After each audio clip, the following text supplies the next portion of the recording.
Hugo Ekitike has been one of Liverpool's more consistent performers this season, quietly building momentum with a run of solid displays in red. While much of the focus has been elsewhere, the French forward's contribution has not gone unnoticed behind the scenes. Now, there is significant news emerging around Ekitike that adds fresh context to his campaign so far. It is an update that matters not just to the player himself, but also to Liverpool as they navigate a demanding period of the season. Let's break this down in today's video, along with all the other Liverpool news from the last 24 hours. There is so much to discuss in today's video, so be sure to like the video and subscribe to the channel for daily Liverpool content. Hugo Ekitike has emerged as one of the standout surprises of Liverpool's season so far. Arriving with an eye-catching £80 million price tag, his move initially flew under the radar amid the noise surrounding the even bigger deals for Florian Wirtz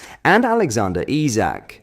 But as the campaign has unfolded, circumstances have shifted dramatically. Wirtz had originally struggled to find rhythm, while Isak's ongoing fitness issues have now been compounded by an injury that has brought his season to a premature end. Into that void has stepped Ekitike. The French forward has not only shouldered responsibility, but thrived under it, delivering crucial goals, consistent performances, and a level of reliability that has made him a central figure in Liverpool's push to stay competitive. His impact has been tangible, providing the cutting edge and presence that has helped steady the ship and ease pressure on Arne Slot during a demanding period. That influence has not gone unnoticed. Slot, typically reserved when it comes to singling out individuals in public, broke from habit to openly praise Ekitike, offering rare and revealing insight into just how highly the Liverpool boss rates him,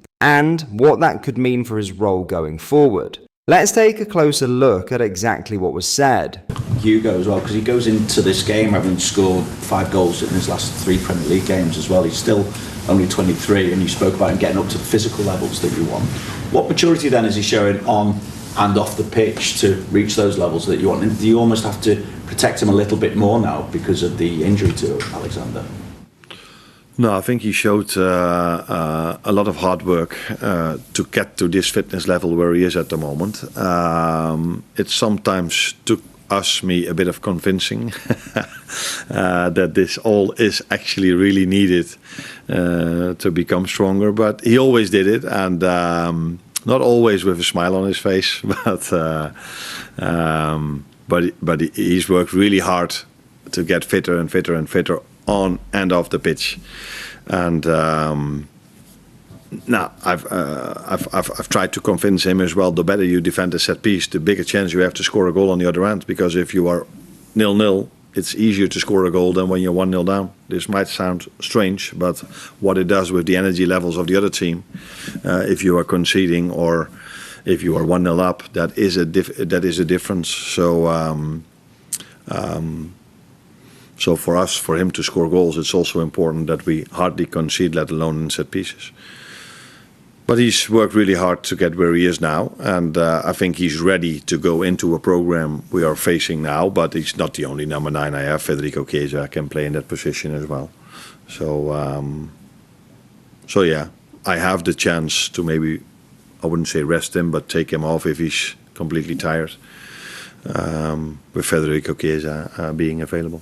Also, 6 games unbeaten now as well in all competitions. What do you feel has maybe changed over the last few weeks that's really thrust you back up the Premier League? And as you said earlier, you're 5th now, but level on points with Chelsea on 29. Yeah.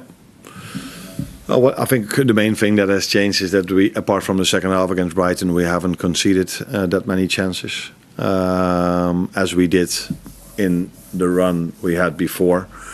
I also think we've been a bit more lucky than we've been in the games before, because we've played games that we were so much better than the other team in terms of everything that comes to football. But maybe the main thing where people always look at is your chance creation towards what you've conceded.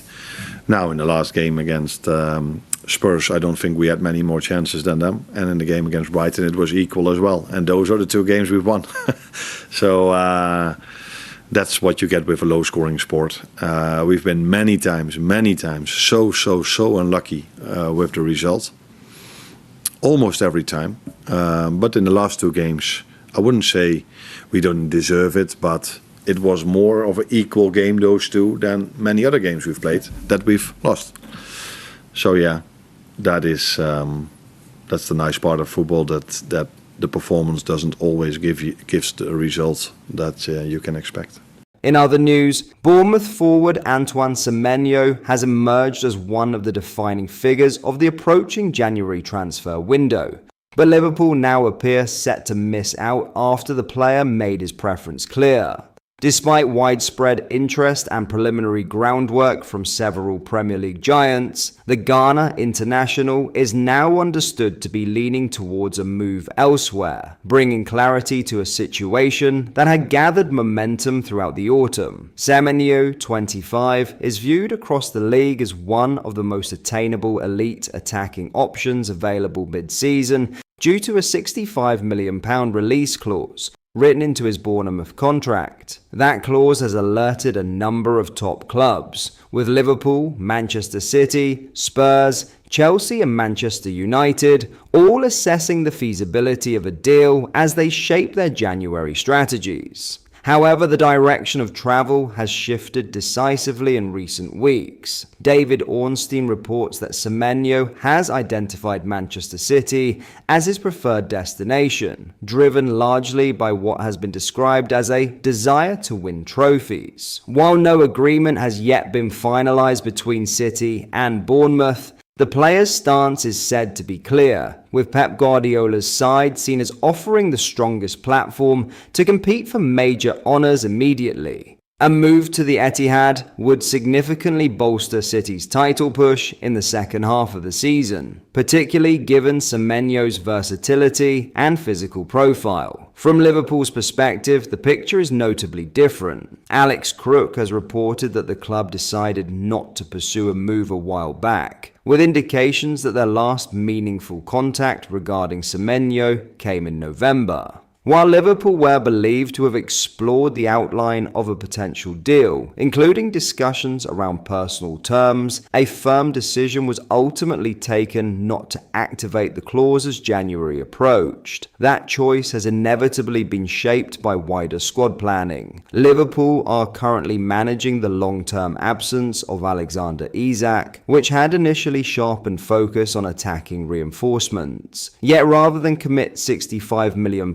to Semeno, the club appear more inclined either to trust their existing options or to revisit alternative targets previously considered. But that is all for today's video. Thank you for watching. I hope you enjoyed. If you did, please drop a like on the video and subscribe to the channel for daily Liverpool content. We post all the latest Liverpool news every day, so join our fast-growing community so you never miss out. Thank you. I'll see you in the next video.